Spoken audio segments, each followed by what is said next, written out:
मतलब बांग्लादेश में भी लगातार हिंदुओं की संख्या कम और मुस्लिमों की संख्या अधिक हुई है। अनुपातिक दृष्टि से भारत में ज्यादा थे। ठीक वही पैटर्न भारत में है। 9 कुछ प्रतिशत मुस्लिम थे 1951 में, जो आज ऑफिशियली 2011 में 16% हैं। हिंदू जो 85% था 79 पॉइंट कुछ है। तो एक तो हमें गंभीरता से देखने की जरूरत है कि पैटर्न पूरे अविभाजित भारत में एक ही प्रकार का चल रहा है। दूसरा जो इसमें देखने को मिलता है वो एक और बड़ी गंभीर बात है। यह मैं आपको व्यक्तिगत अनुभव बता रहा हूं। 2010 में न्यूयॉर्क में मुझसे कांग्रेस के एक नेता ने कहा था, नाम लेना उचित नहीं है, बड़े दुखी थे, बंगाली थे। उन्होंने कहा कि यदि अविभाजित बंगाल को देखें, 1905 में बंगाल का विभाजन हुआ था, 1905 में जब कर्जन ने डिवाइड किया था। If you take into account the undivided Bengal, तो 1905 में डेमोग्राफी क्या थी? 2/3 हिंदू 1/3 मुस्लिम, यानी आज का बांग्लादेश और आज का पश्चिम बंगाल मिला लें। आज 100 साल के बाद यदि आप अविभाजित बंगाल को मिला लें तो डेमोग्राफी उलट गई, 1/3 हिंदू और 2/3 मुस्लिम हो गया। इतना बड़ा परिवर्तन, मतलब आप ये कहिए कि अलाउद्दीन खिलजी और बख्तियार खिलजी से अंग्रेजों के जमाने में इतना भारी चेंज नहीं आया जितना कि इस राजनीतिक व्यवस्थाओं के बीच में परिवर्तन हो गया। इसलिए मैं तीसरा पॉइंट कहता हूं, जैसे आपने कहा कि जनरल जियाउर रहमान ने वहां पे हटा दिया, फिर जनरल इरशाद ने वहां पर उसको इस्लामिक स्टेट डिक्लेयर कर दिया। एक और बहुत ध्यान देने योग्य बात है, कट्टरपंथी ताकतों के साथ हॉबनॉबिंग नहीं करनी चाहिए। अगर कोई देश कट्टरपंथी ताकतों के साथ हॉबनॉबिंग करता है, उसकी कोई भी पॉलिटिकल पार्टीज करें, आखिर में सत्ता उन पॉलिटिकल पार्टीज के हाथ में नहीं आती है, सत्ता कट्टरपंथियों के हाथ में चली जाती है। जनरल जियाउर रहमान और जनरल उनकी बाद में हत्या ही हुई। और आज भी आप देख लीजिए, जो मुख्य विपक्षी दल हैं वो किनारे दिख रहे हैं। लीड में ऑफिशियली फौज है और प्रैक्टिकली जमाते इस्लामी दिख रहा है। यही पाकिस्तान में हुआ था। जनरल जियाउल हक ने पाकिस्तान को डिक्लेयर किया था इस्लामिक स्टेट 1978 में, शरिया लागू किया और आखिर में वही मारे गए। अब यहां पर मैं एक और फूड फॉर थॉट छोड़ता हूं लोगों के लिए कि भारत, पाकिस्तान और बांग्लादेश का बायोलॉजिकल डीएनए तो एक है, रिश्तेदारियां भी लोगों की तो ऐसा थोड़ी कि पश्चिम बंगाल के लोग कोई मतलब टेक्निकली डिफरेंट है वेस्ट बंगाल से।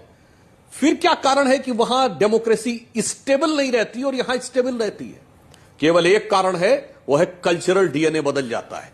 जिस दिन कल्चरल डीएनए बदल जाता है, बहुत साफ शब्दों में कहूं, जिस दिन आप हिंदू संस्कृति से अपना आधार छोड़ देते हैं, उस दिन डेमोक्रेसी पे संकट हो जाता है। और यह सिर्फ बांग्लादेश में ही नहीं दिख रहा है, भारत में भी जो जो इलाके कट्टरपंथी ताकतों के कंट्रोल में आ गए, वहां कितनी डेमोक्रेसी बची, यह हकीकत दिख रहा है। अब जहां तक वहां के हिंदुओं की बात है, तो विदेश मंत्री जी ने सदन में स्पष्ट रूप से कहा है कि भारत सरकार वहां की सरकार और डिफरेंट जो ग्रुप्स हैं उनके साथ भी संवाद में है। सबसे पहले हम भारत के नागरिकों और भारतीय मिशंस की सुरक्षा को सुनिश्चित कर रहे हैं और उसके साथ साथ वहां होने वाली हिंदुओं और अल्पसंख्यकों के प्रति जो घटनाएं हैं उसके बारे में भी भारत सरकार पैनी नजर रखे हुए है। मगर मैं एक लाइन और कह दूंगा, जब सीए हम लाए थे, जो लोग, ये एक लाइन बस कह दूं, जो कहते थे रिलीजियस परसिक्यूशन दिख नहीं रहा है उस एक्ट में, आज मैं उनसे कहना चाहता हूं आंखें खोलो, अब भी तुम्हें नहीं दिख रहा है तो इसका मतलब तुम्हारी आंखों के ऊपर वोट बैंक की पट्टी चढ़ी हुई है। ठीक है, इस पर मैं चर्चा करूंगी दुबे साहब से भी, लेकिन आगे बढ़ने से पहले एक छोटा सा सिंपल प्रश्न है आपसे। ये जो हिंदुओं की आबादी गिर रही है, पिछले 15 साल से तो शेख हसीना ही थी, अब ये क्या हो गया है? मतलब क्या बांग्लादेश के डीएनए में ऐसा हो गया है? क्या हुआ है? हिंदुओं की आबादी इन 15 सालों में भी तो घटी है ना, जब शेख हसीना का राज था। आपने बिल्कुल सही बात कही। जैसे आपने देखा शेख हसीना के राज में घटने की रफ्तार फिर भी कम रही।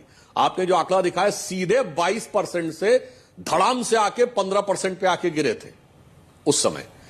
हम ये नहीं कह रहे हैं, मेरा सिर्फ ये कहने का मतलब है कि फंडामेंटल डीएनए बदल जाता है जैसे कल्चरल डीएनए बदलता है, और जो भी लोग उस वोट बैंक की रोटी सेकते हैं भविष्य उनका भी यही होता है, कोई बचने वाला नहीं होता है। ये शॉर्ट टर्म की जो पॉलिटिक्स होती है ना कि कट्टरपंथियों से हाथ मिलाओ उसके बाद हमारा काम चलता रहेगा, ये लॉन्ग टर्म में देश के लिए बहुत खतरनाक और घातक सिद्ध होती है। आज ये इसको दर्शा रहा और भारत के लिए भी एक, यहां बड़े बड़े रक्षा विशेषज्ञ बैठे तो मैं उस पर टिप्पणी नहीं करना चाहता, स्ट्रेटेजिक दृष्टि से भारत के लिए एक चुनौतीपूर्ण बात है। यद्यपि हमारा मानना है वहां कोई भी सरकार रहेगी तो उसके लिए भी अपरिहार्यता होगी कि भारत के साथ अच्छे संबंध रखे, परंतु हमारे लिए एक बहुत बड़ी चुनौती के रूप में वहां की अस्थिरता उभरेगी। तो हम चाहेंगे कि वहां स्थिरता और शांति बनी रहे। ठीक है, धर्म के आधार पर जो ये इसका विरोध कर रहे थे ना सीए पे, आप भी इंडिया गठबंधन के ही साथी हैं दुबे जी, इस मौके पर सुधांशु त्रिवेदी जी सही ठहरा रहे हैं जो धर्म के आधार पर इन्होंने जिन धर्मों को गिना है सीए के तहत नागरिकता देने के लिए बांग्लादेश और अन्य पड़ोसी मुल्कों से। एक छोटा जवाब मैं चाहती हूं, क्या आपको नहीं लगता है कि वहां से जो हिंदू हैं उनको सीए सही इसलिए भी है क्योंकि ढाका यूनिवर्सिटी के ही प्रोफेसर है अबुल बराकत, जिन्होंने हाल में एक किताब लिखी है the political economy of reforming agriculture, और दावा किया है कि अगले 30 साल में बांग्लादेश से हिंदू आबादी खत्म हो जाएगी, वहीं के प्रोफेसर है। अब देखिए, एक के बाद एक, चाहे वो नोआखली 1948 नरसंहार हो, 71 का मुक्ति संग्राम हो, हिंदुओं को निशाना बनाया गया है, हिंदू आबादी निशाने पर रही है और कई बार ऐसा लगता है जैसे कई जगहों पर उनका बचना नामुमकिन है। आरक्षण के खिलाफ एक आंदोलन होता है, वो शेख हसीना के वहां से निकल जाने तक चलता है, उसके बाद भी चल रहा है और अब उसका सारा फोकस हिंदुओं पर अटैक हो गया है। तो जाहिर तौर पर यह आंदोलन तो हाईजैक हो गया है ना, हिंदुओं के खिलाफ जो है गुस्सा, वो अल्टीमेट वेंजेंस है उनका। दुबे जी, आप समझ रहे हैं मैं क्या बोल रही हूं? या आपकी पार्टी इस बात में बिजी है कि वो भारत में भी एक बांग्लादेश की स्थिति ढूंढने में लगी हुई है? मिस्टर दुबे। नहीं अंजना जी, नमस्ते। हमने कभी भी सीए का विरोध नहीं किया और इस संकट के समय में हम पूरी तरह सरकार के साथ खड़े हैं, क्योंकि हम जानते हैं कि हमारे 1,35,00,000 हिंदू भाई बहन वहां संकट में है, वहां अस्थिरता आ गई है, लोकतंत्र पूरी तरह समाप्त है, तो उसका असर हमारे देश पर भी पड़ रहा है। इसके लिए हम बिल्कुल इसमें राजनीति नहीं कर रहे हैं। हम ये चाहते हैं कि एक अच्छी कुटिलता के साथ, एक अच्छी कूटनीति के साथ, एक राजनीतिक अपने आप महत्वता के साथ आप इस विषय को हैंडल करिए। जो भी विपक्ष की भूमिका होगी वो आपके साथ खड़े हैं, लेकिन करना तो आपको ही है। और इसमें सबसे बड़ी अगर आप मदद लेना चाहते हैं तो जैसे 1971 में जब हमने बांग्लादेश को बनाने में एक अहम भूमिका निभाई तो सेना के साथ हमारा समन्वय बड़ा अच्छा रहा है, बांग्लादेशी सेना के साथ। तो अगर उसकी भी कुछ आप मदद लेना चाहें तो सेना आपस में मदद लेगी तो और भी बेहतर होगा। राजनीतिक विदेश मंत्री, वहां के विदेश मंत्री जो नए बनेंगे उनके साथ कोई मदद ले। तो हम ये चाहते हैं कि इस संकट की घड़ी में सरकार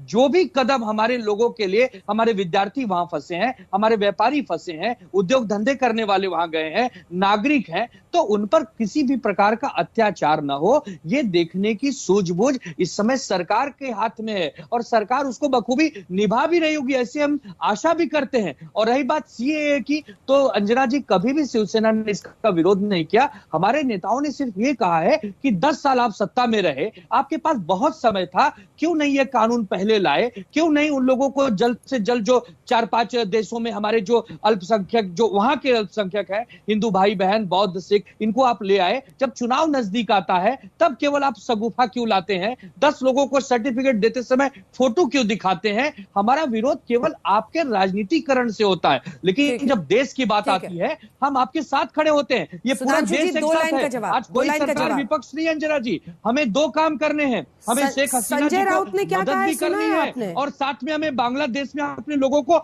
बचाना भी है। मतलब ये होता है कि हमें तीर भी चलाने हैं और परिंदे भी बचाने हैं। इस स्थिति में हम इस समय हैं। संजय राउत ने क्या कहा है, सुना है आपने मिस्टर दुबे? आज किनारा कर रहे हैं आप उनसे? क्या कहा? वो भारत और बांग्लादेश में एक समानता देख रहे हैं नेतृत्व में। नहीं अंजना जी, ऐसा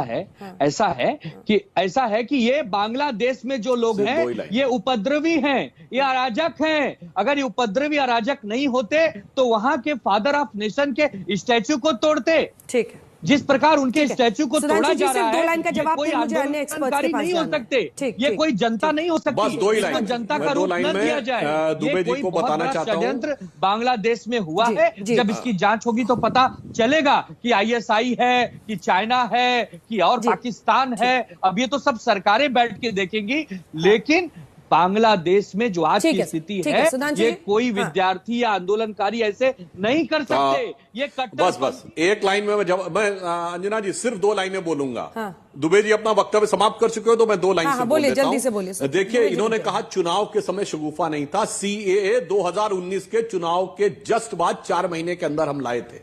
लोकसभा जीतने के बाद जैसे हमारे पास शक्ति आई हम लाए, मगर शगुफा यह था कि जब मुंबई में गेटवे ऑफ इंडिया पे सीए के प्रदर्शनकारी प्रदर्शन करते हुए फ्री कश्मीर का पोस्टर लगाए थे, तो आपके नेताओं ने कहा था इस फ्री कश्मीर का मतलब फ्री इंटरनेट और फ्री इलेक्ट्रिसिटी है। ये जो आप तिनके की ओर पे पहाड़ छुपाने की कोशिश कर रहे थे वो खतरनाक था।